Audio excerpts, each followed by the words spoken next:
Yes. Rimwe na rimwe biragora kubwiriza muri concert nk'iyi. Naje gusanga kenshi hari ukuntu abantu bumva ko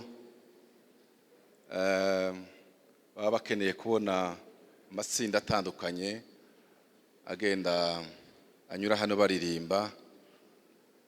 Wagerageza kugira ngo uvuge umwe abantu bose bagutega amatwi bigasa nkaho bigorana ariko ngira ngo tumaze kubimenyera ntabwo tubatindira kugira ngo n'ibindi byose bigerweho. Ariko hari ikindi nahishuriwe nicaye hariya, naje gusobanukirwa imbaraga z'ababakazi. Ubundi ababakazi ni abangaba, hari uba wafashe mikoro arimo ayobora nka Nkomezi na bagenzi be hariya, ariko aba bafite za mikoro hano baba bakomeye cyane. Sibyo Nkome? Mwumvise igihe bamuhamagaye ngo agaruke abaho batarahagera, mwumvaga ijwi risa na rya rindi yari afite ahangaha, byari bitandukanye. Noneho rero nanjye ngiye kuba kuyobora worship y'ijambo, ariko ndagira ngo namwe mube ababakaze mwese. Bwira mugenzi wawe ngo ese witeguye kuba umubakazi? Sinzi niba nabivuze neza, ngira ngo nuko bano bunganira bashigikira yes. Nigeze kubwira abantu rimwe, buri cicaro cyose kigira interuro yaco. Igihugu nakuriyemo nigiyemo, iyo abantu bazaga gufata ijambo byajyanaga n'icicaro muba murimo, hari siroga cyangwa se ijambo ryatangiraga kugira ngo abantu bose batuze kandi batekane.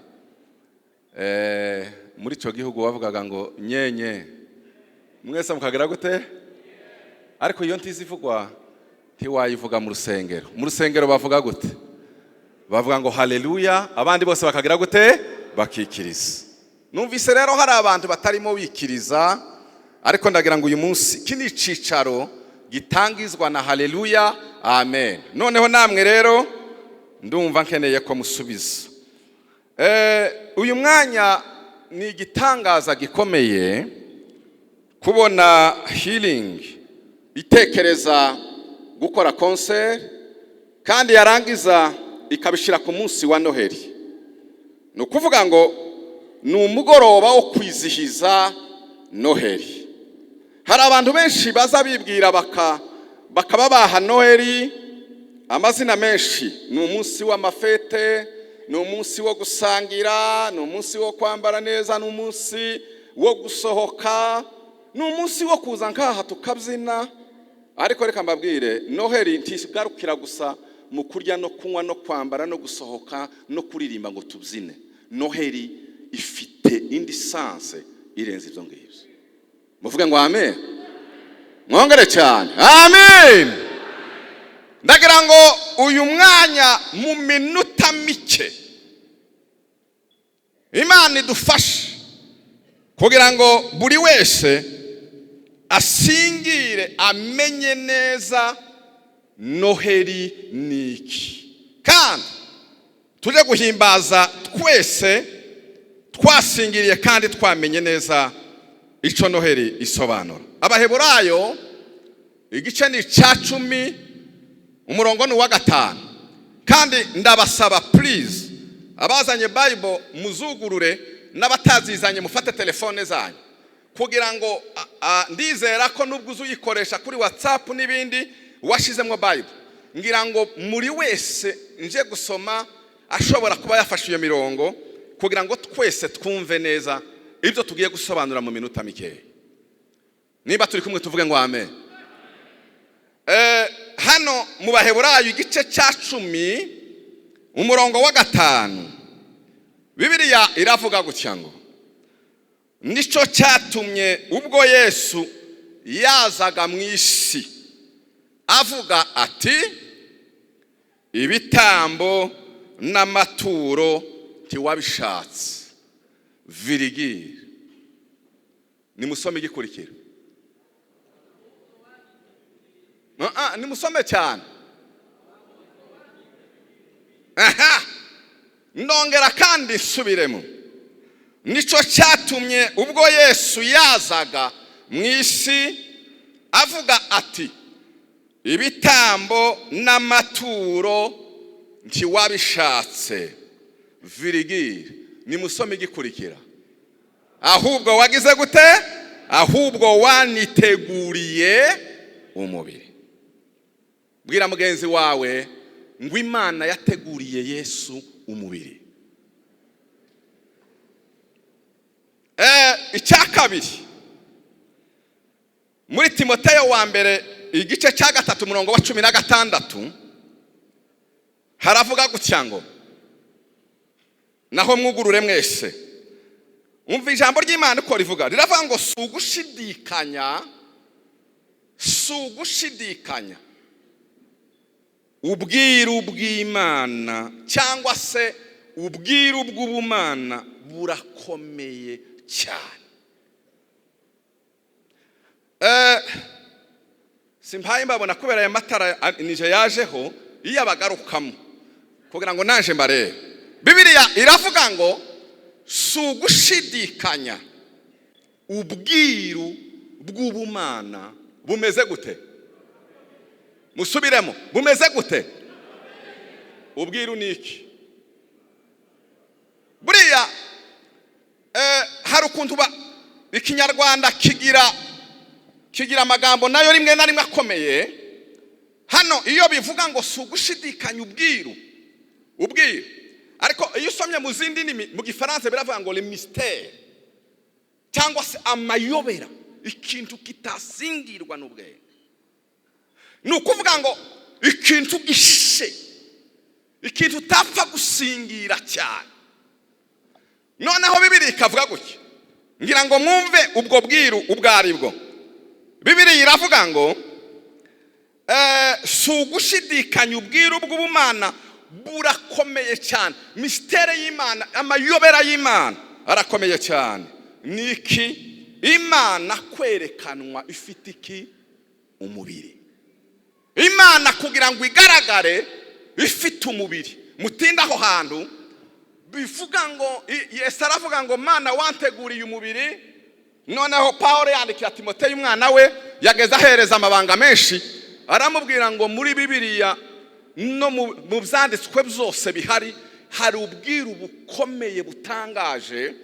Ni ukubona Imana, ubwiru bw'ubumana, Imana yerekanwa ifite umubiri, ikagaragara ko ari umukiranutsi mu mwuka, ikabonwa n'abamarayika, ikamamazwa mu banyamahanga, ikizerwa mu isi, ikazamurwa, igahabwa ubwiza n'ikuzo.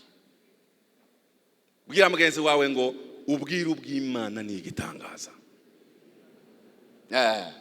Kandi ubwo bwiru si ikindi, ni rya jambo rivuga ngo Imana kuboneka yambaye iki? Umubiri.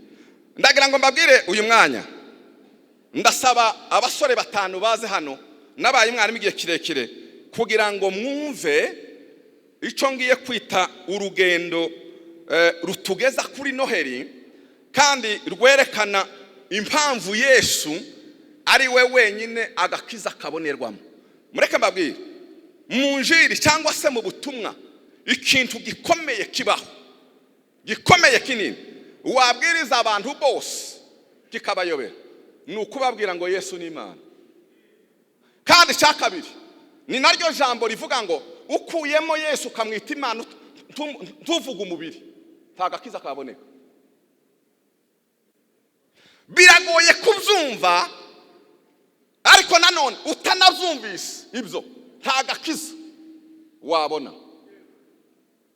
Sema haleluya. Ndagira ngo sabe abantu abajene 5 muze hano kugira ngo mwumve neza Noheli. Urugendo Noheli niki?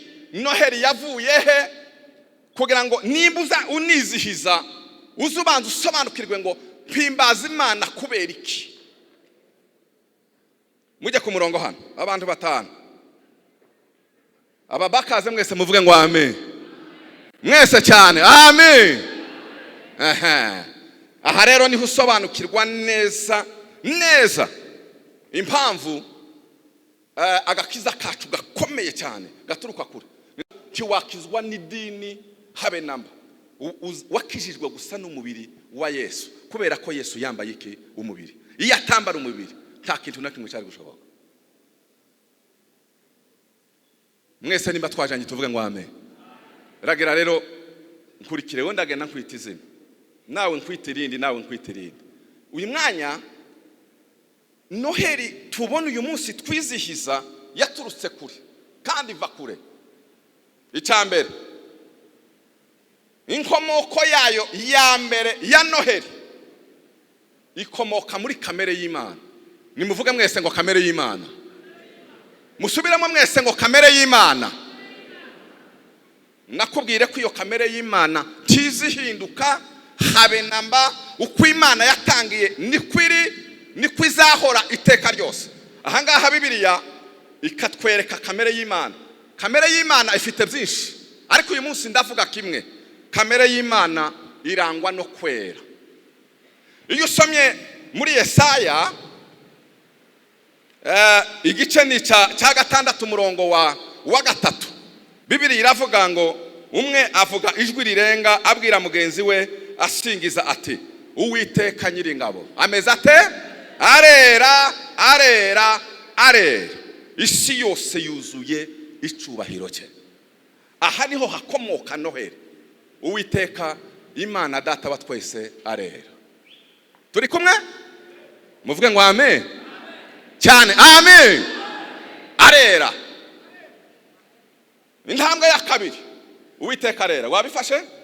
Intambwe ya kabiri, kubera ko Imana yera, Imana igomba kurinda kwera kwayo n'ubusugi bwayo bwo kwera, kugira ngo hatagira ikintu cyayanduza. Hajyaho itegeko ryitwa kurinda kwera kw'Imana. Itegeko ryitwa kurinda kwera kw'Imana. Wasoma mu Baroma 6:23, ngira ngo mwumve ububi bw'icyaha ntibukomoka mu cyaha gusa, bukomoka muri kamere y'Imana. Gukomera kw'icyaha ntabwo kuva gusa mu cyaha nyakizina, biva muri kamere uko Imana iteye. Wasoma mu Baroma 6, Bibiliya ikavuga ngo kuko ibihembo by'ibyaha hari iki? Ari urupfu. Ariko impano y'Imana ni ubugingo buhoraho muri Kristo Yesu. Imana ko yera, iyo uje ushaka kuyegera udafite kwera kwayo, ntabwo izivuga ngo nimwigizeyo, izivuga ngo nimukubitire ku mutwe mwice.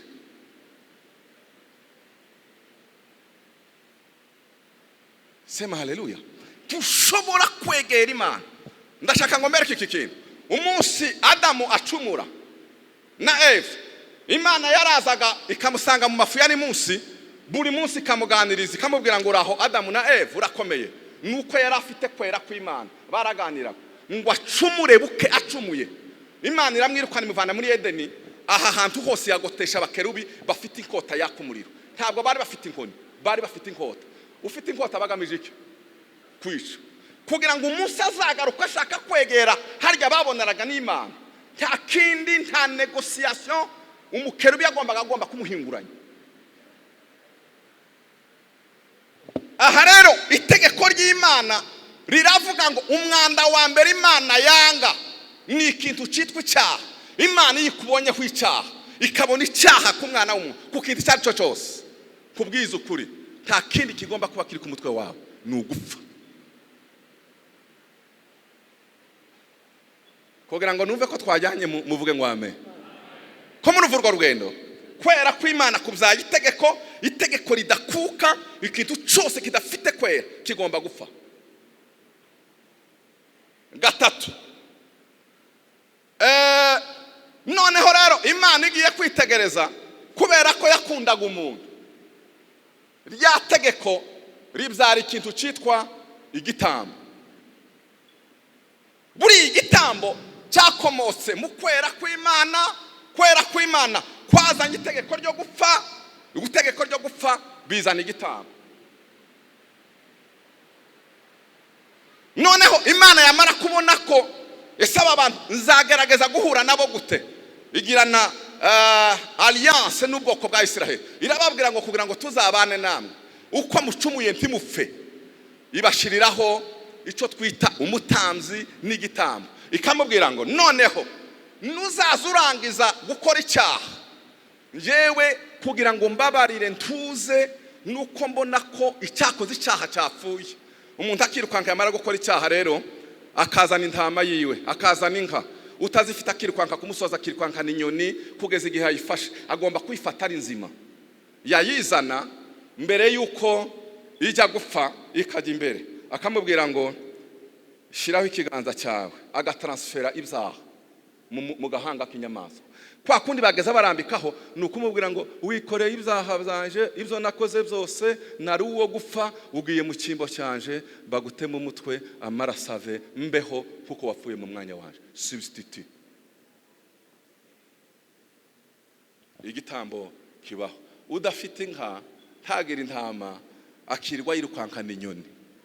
Tekereza umusaza ufite imyaka nka 70 utakigira itungo, kumubwira ngo niyirwe yirukanka ku musozi kugeza igihe asafatira inyoni nzima. Ntibari baragowe gusa, ahubwo bari barabonye amakuba akomeye, akagenda kirukanka kugeza igihe ayifata. Ibitambo rero kibayeho. Niba twajyanye muvuga ngo haleluya, mwongere cyane haleluya. Reka mbereke ukuntu Imana yemeye igitambo. Wasoma impamvu y'igitambo mu Baheburayo igice cya 9 umurongo wa 22. Bibiri ikavuga ngo kuko ukurikije amategeko iringiri, ukurikije itegeko Imana yashizeho, mwumve neza, ibintu hafi yose byezwa n'amaraso, kandi amaraso atavuye ntihabaho kubabarirwa ibyaha. Imana rero yagombaga kubona ko amaraso avuye. Impamvu Bibiri iravuga ngo ubugingo bw'umuntu buri mu maraso. Kugira ngo Imana ibone ko ubugingo bwasesekaye bwamenetse bwavuyeho ikintu cyapfuye, yagombaga kubona ko amaraso atemba. Noneho aya maraso kuko ryari itegeko yabyaye igitambo, aya maraso y'ihene, y'intama, y'inka, y'inyoni, Bibiri zitubwira ngo ntabwo yakuragaho ibyaha, ariko gusa yagiraga gute, yaratwikiraga. Noneho Imana iravuga ko se nzahora muri za gymnastique z'igihe cyose zo gutwikira, zo guhora umwaka bagaruka, bizageze ryari? Imana rero itekereza intambwe ya 4 yo kuvuga ngo ese nzakura amaraso hehe mazima, nihe nzavana amaraso ashobora kuba yarangiza ibyaha burundu. Sifa kwa Mungu. Mwumvise uru rugendo, ndagira ngo muza muririmba Noheli subiremo kugira ngo ndangize. Imana yera tiyihanganira ikintu cyose cy'icyaha. Itegeko rigomba kuvuga ngo uwacumuye wagize icyaha wese agomba gupfa. Icya 3, kugira ngo umuntu akomeze abeho nubwo yakoze icyaha, agomba kugira umutsimbura. Umutsimbura yagombaga kuba ari inka, ari intama, cyangwa se inyoni yafashe nzima, akarambika ikiganza, agatransfera ibyaha bye, ryatungo rigapfa mu mwanya we. Ariko nanone aya maraso Imana yamara kuyabona, ntabwo ibyaha byageza bibabarirwa, bizageza bitwikirwa. Imana rero iricara ngo se nzakura amaraso hehe kugira ngo ahanagure ibyaha burundu. Mbabwira iki kintu, nta mwana w'umuntu wari uyafite, kuko amaraso yawe yari yanduye, yakomokaga kwa Adamu na Eva. Mwisi yose irashaka. Niyo mpamvu muri amuza mubona usomye mu Byahishuriwe Yohana igice cya 5 ngo marayika ukomeye w'Imana yicaye ku ntebe yera, ngo afata igitabo gifite ibimenyetso 7, ngo arabaza ngo ese ninde wafata iki gitabo akakibumbura akamenagura ibimenyetso kirimo mu ijuru, mu isi no munsi y'isi, ngo habura n'umuntu n'umwe. Imana yari mwishakisha icyatuma ikizisi, ariko ikayikirisha iki? Ikayikirisha umwana w'umuntu wacumuye agakora ibyaha, hakaboneka amaraso ababarira burundu.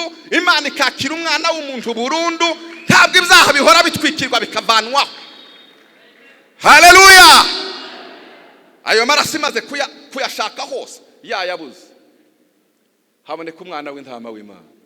Yesu aravuga ngo njyewe amuredi, keneye kujyayo, ndashaka kubabaza kugira rero nubwo Yesu yavuze ngo ngomba kuza, sawa, nuzura Imana se uzakura amaraso?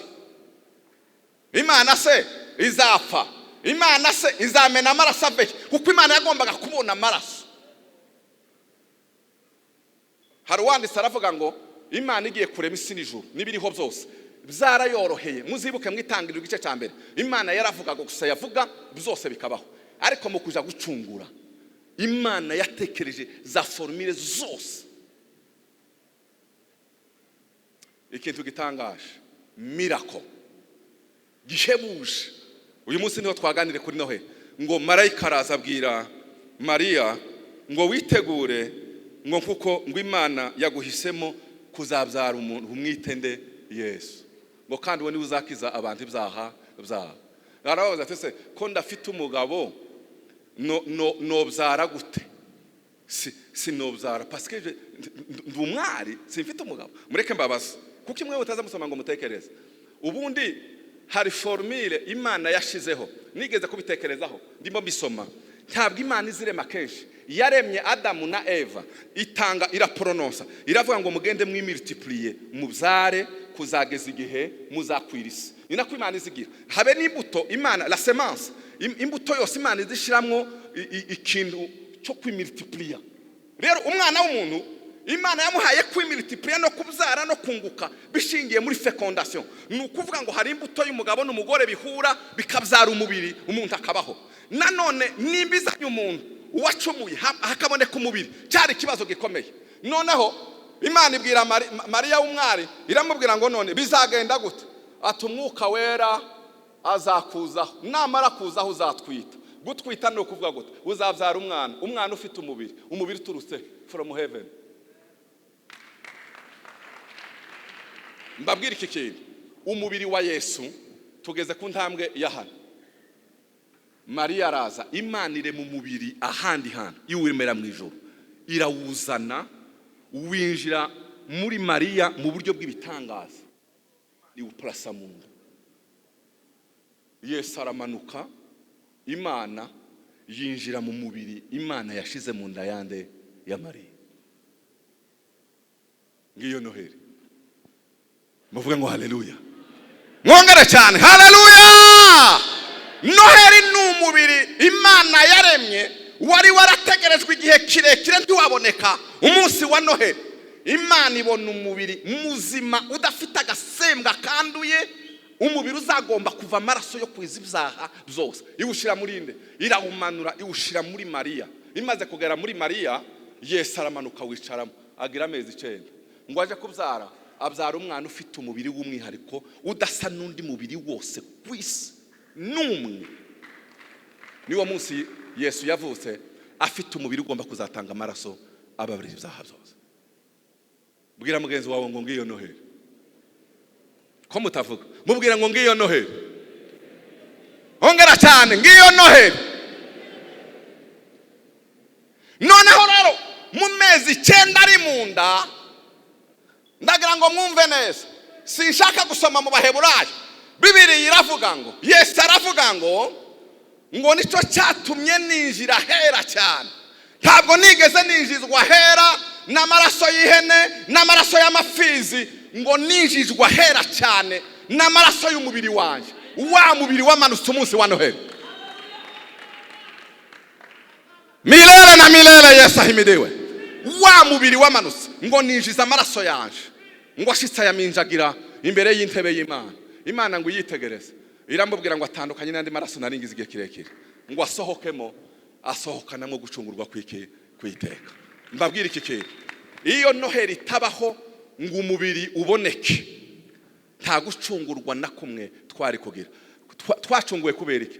Kubera ko umubiri Imana yawuremye iwushira mu nda ya Mariya. Dore rero mbereke, muvuge ngo haleluya. Mwongere cyane haleluya. Mwongere cyane haleluya. Nta kubabarirwa kwabaho amaraso atamenetse. Mbereke rero, agakiza si idini, agakiza ni ukumeneka kw'amaraso. Ngaruke muri ubu buryo. Icya kabiri, agakiza nico gituma Pawulo yanditse aravuga ngo mu isi no mu ijuru nta rindi zina twakirizwamo keretse iki rya Yesu. Impamvu nuko Yesu wenyine niwe watanze amaraso yemewe n'Imana.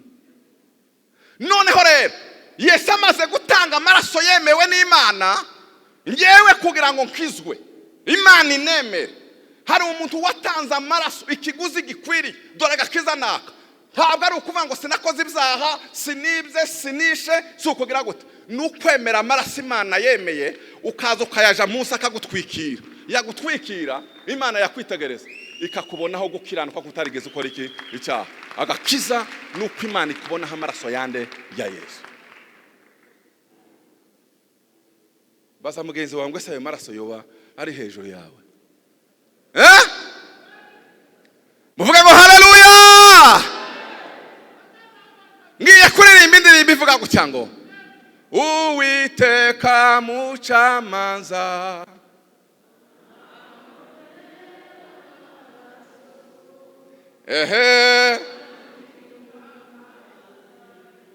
Anita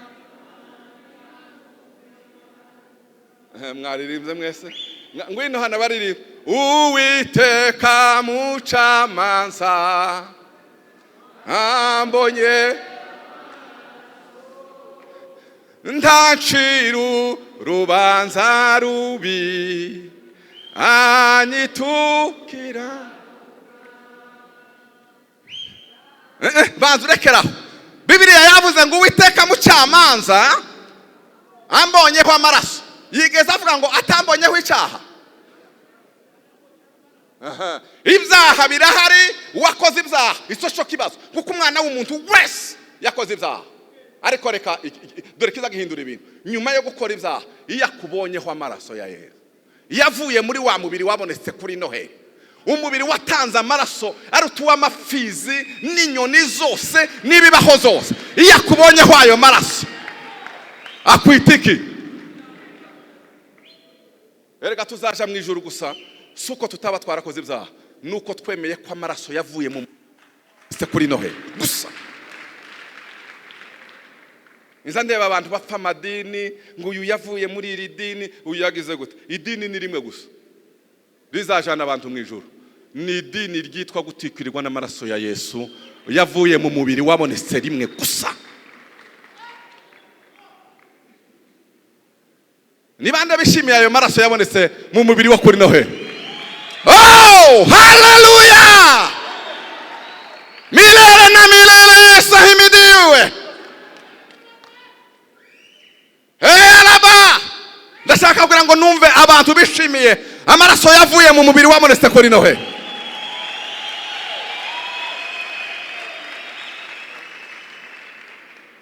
Ndagira ngo mbabwire iki kintu. Mukozi wetu ahimidiwe. Muvuga mwese ngo haleluya. Bwira mugenzi wawe ngo ayo maraso yangezeho, ayo maraso andiho, niyo mpamvu nzaja mu ijoro. Amaraso yavuye mu mubiri wabonetse kuri Noheli. Asifiwe milele na milele. Iyo tuhaye turirimba twizihiza Noheli, tuba tuhaye twizihiza umubiri wabonetse. Après imyaka n'imyaka Imana yararambiwe, kuri Noheli igihe kigere umubiri uraboneka, ngo uboneke igisubizo kiba kirabonetse. Ngiyo Noheli. Bwira mugenzi wangu se wasobanukiwe Noheli. Mubwira cyane ngo se wamenye Noheli. Noheli ni umubiri wabonetse watanze amaraso ababarira ibyaha byose byo kwisi. Mureke mbereke. Sozereza. Muvuge ngo haleluya. Mwongere cyane haleluya. Cyane haleluya. Tuzaja mu ijuru kubera ko kiranuka. Uzaja mu ijuru kubera ko amaraso yo kuri Noheli yakugezeho. Wa munsi zabisambo bibiri, kimwe cyari ibumoso ikindi cyari iburyo. Ngo iki ngiki gituka Yesu ati dore umugabo wari warigize ishano, none se kupfuye kwifana wadukishije ubwo wari umugabo. Uyu nguyu warahinduka aramubwira ngo mwami uzanibuke igihe uzagaruka hehe mu bwambi bwawe. Yesu aramubwira ngo ubwo uniyambaje aya maraso yamenetse, mbabwire amaraso atarameneka nta gakiza kari gahari na rimwe. N'aba bandi buriya abigishwa 12 bagendanye na Yesu, bagenda ya myaka 3 abatreninga, bari batarakira gakiza kubera ko Yesu yaratarapfa, amaraso yaratarameneka, ibintu byabaye byuzuye neza. Yesu amaze gucikana, amaraso yose amaze kumeneka, ngo arangize kumeneka, agakiza kaba karadukwiriye. Uyu mugabo aramubwira, Yesu aramubwira ngo guhera none ngo turabana nawe hehe muri paradizo. Yinjiye muri paradizo ntiyari brigand, yari umwicanyi, umwibyi ukomeye.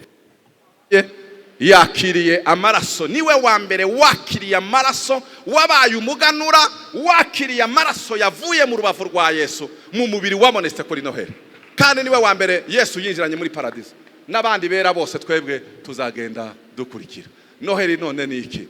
Noheli ni umubiri wabonetse amaze utanga amaraso, ibyaha byacu byose birababarirwa. Ngiki cyo tugomba kwizihiza. Imana ibagirire neza mu izina rya Yesu Kristo umwami wacu. Amen. Amen. Ngiye kubaza mwese abari hano, muzamukunda kuza muri za konseri n'amafyeri menshi mukaza, ibyo si byo bigize cyane. Ndashaka kukubaza, uzubona neza ko amaraso ya Yesu yageze ku buzima bwawe? Abajene bari hano, amaraso ya Yesu kabisa uzubona ko atwikiriye ubuzima bwawe? Tuzaja mu ijuru kubera ko Imana itubonyeho amaraso. Reka mbabwire, Bibiliya iravuga ngo twanesheje Satani iki? Twamunesheje iziki? Ngahe ni muvuge ijambo ryo kwatura kwacu, ariko tumunesheje amaraso. Ahora dushinja, ariko ndashaka kukubaza, kugira ngo ibyaha byawe Satani ntazongere kugushinja imbere y'Imana, nuko Imana ikubonaho amaraso. Ninde muri mwebwe ukeneye kwakira Yesu? Apana ibyama amategeko y'idini n'ibindi, uvuge ngo ayo maraso naje ndayakeneye ubuzima bwawe bwose. Inzambwira abantu, reka nkubwire, nuzaza uja kuryama uza witwikiriza amaraso ya Yesu. Niwinjira mu modoka uzi kutonagaruka witwikiriza amaraso ya Yesu. Hari n'abantu bazavuga ngo yapfuye atavuze simbizi nibagiye mu ijuru. Uravuga, hari ububwira, urahamagara amaraso ya Yesu gusa akaba ari yagerera gute atungana. Umuntu ukeneye kwakira Yesu mu buzima, ngo amaraso ya Yesu atembe kuri we, kugira ngo ibyo yakoze byose bihanagurwe, amaraso yavuye mu mubiri wa Noheli. Hari ukeneye kwakira Yesu muri mwebwe hano? Azamura ukuboko. Sinobwiriza hejuru y'amaraso ya Yesu ngo nindangiza manuke hangaha nta muntu na rimwe wavuze ngo yakiriye Yesu. Hari uhari muri mwebwe? Yes, nimba hari wazamuye ukuboko nahaguruke mubone. Ntabwo ugomba kuza hano. Imana iguha umugisha. Turebe uwa kabiri. Agakiza na amaraso ya Yesu ku buzima bwawe. Uyahamagare gusa. Amaraso yabonetse mu mubiri wabonetse kuri Noheli. Ninda wundi ukeneye kwakira Yesu? Ndasaba pastor mwegere bari abantu, nimba hari abahagurutse mubakirize Yesu, kugira ngo nabo binjire mu murage w'abantu bababarirwa atari kubera imirimo myiza, kubera gusa ko amaraso ya Yesu yabagezeho. Yes, mumwegere s'il vous plaît. Sinzi abandi bahagurutse hirya no hino, nindangiza nshima Imana gusa. Pastor Birege ihute hariya, n'abandi hirya no hino ndashaka ko mubegera. Nimuzamura amaboko rero tubasengere twese. Mana yo mu ijuru, wakoze kubera ko ari we waduhaye amaraso yaturutse mu mubiri wabonetse kuri Noheli. Amaraso yari yarabuze igihe kinini. Haleluya. Ko ndimo numva shaka ko hage mushima Imana. Hari umuntu wumvise ko yabonye icyagaciro cyari cyarabuze? Yes, wahaguruka gashima Imana gusa. Wahaguruka abwira Imana ngo Mana ndashima ko naje ayo maraso yaturutse mu mubiri wo kuri Noheli yangezeho. Mana ndagushimiye, kandi ndagushimiye Mana, ndagushimiye. Icubahiro nishimwe bibe byawe none n'iteka ryose kubwa Yesu Kristo. Amen.